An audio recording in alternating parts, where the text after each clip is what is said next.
The sun is starting to set here at the Warburton Holiday Park, which means I've got to move pretty quickly if I want to get this lamb belly roast onto the spit over the Ozpig and have us sitting down eating something later tonight. Lamb belly, everyone knows about pork belly. Lamb belly is sort of the poor forgotten cousin, but it is absolutely beautiful. Same thing applies to the lamb belly as does to the pork belly. Heaps of flavour, some nice fat that can be rendered out, but it's got to be cooked slowly. So a rotisserie is absolutely what you want. So because it's little, best get 2 of them. So 2 of these, lay them down. You want to trim them up to be about the same size, and I want it to be squared off. So at this end here, just take off that little triangle bit, the tail at the end. And because it is quite fatty, if you've got any major pieces of fat, you can trim away. This one's pretty good. From there, have one facing one way and one facing the other, so that it's nice and even. And then you can stuff it with whatever you want. I'm going to stuff it with some coriander. This is ground coriander seed. It has a really lemony sort of smell and taste. Some lemon and lamb, fantastic. So I'm utilising flavours I know work really well together. So the zest of a lemon, place that on the inside, and then everyone knows how much I love chorizo. It's the magic ingredient. It makes everything taste better. And I place the chorizo sausage in there and some parsley as well. But this technique you can use and just stuff it with whatever you want to stuff it with that you think is going to go well with lamb. Really, the rotisserie and the Ozpig is going to do all the heavy lifting for you. That slow cooking and constant moving is what we want. So lemon zest on the inside as well. Some of our parsley, which I'll just roughly run my knife through. Sprinkle some of that inside. Chorizo, nice little sprinkle of salt. Place your chorizo at one end. Now, you want to turn it around so it faces you, so you can get some good leverage on it. And then roll everything together. Pull it towards you, like ducky. Roll, like so. Then go to your butcher and ask them for things called chicken loops, which are these little things here. They're trusses which are already tied. It makes it so much easier. Put them in a little bag, have them in your camp kit, and then creating things like this to go on spits is so much easier.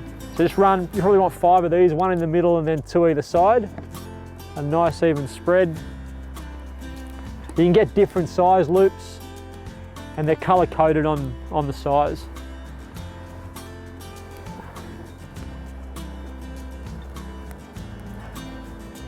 Last one.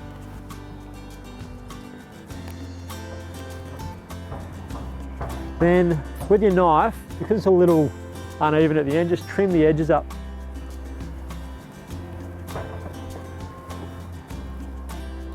So that you get that nice beautiful roll. Other edge.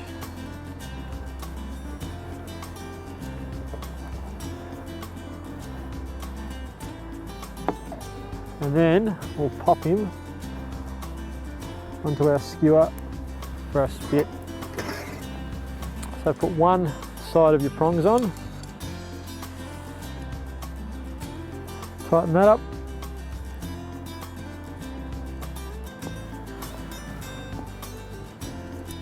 You want to try and skewer it through the chorizo sausage is the best way to go,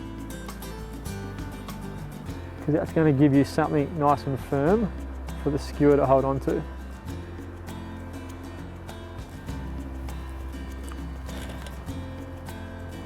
Rub that in, put the skewer on.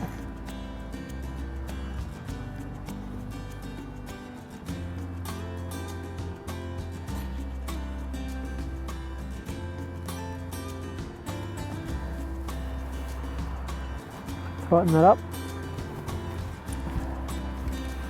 And that is ready to go. For me, that's my choice of food when I go camping. I love spits, I love rotisseries. All right.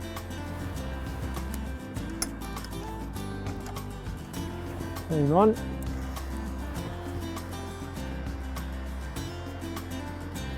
And the last thing you have to get ready is this, a little spray bottle filled with pineapple juice.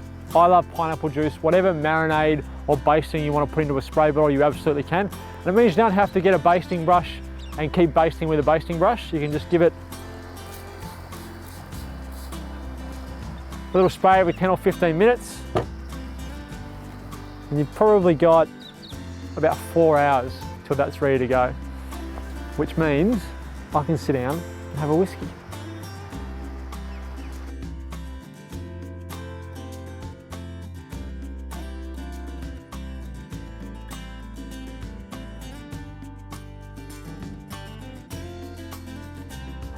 Now that just makes me happy. This is why I love food. 4 or 5 hours that's been on there. It's just been rolling around doing its thing. The smells are fantastic. I've taken it off. I've let it rest for about 5 minutes, and now it's time to carve it and get into it. Oh. I know you can't really see or tell, but the knife is going through it really, really easily, which is what you want. If you're going to cook something for as long as we've cooked this, you want it to be quite tender. And that, for what it is, it's lamb belly. It's really tender. It looks so good. Oh, just look at that. All those layers of meat and the fat that's been rendered out, the chorizo in the middle. Give you a look at it. Nothing can beat that. Nothing can beat time.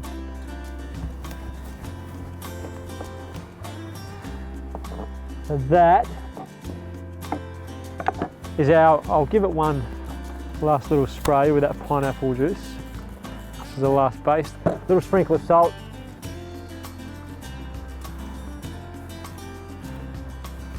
That is our lamb belly roast. And this is me eating our lamb belly roast.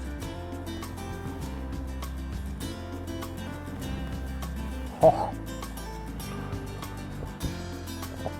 Oh.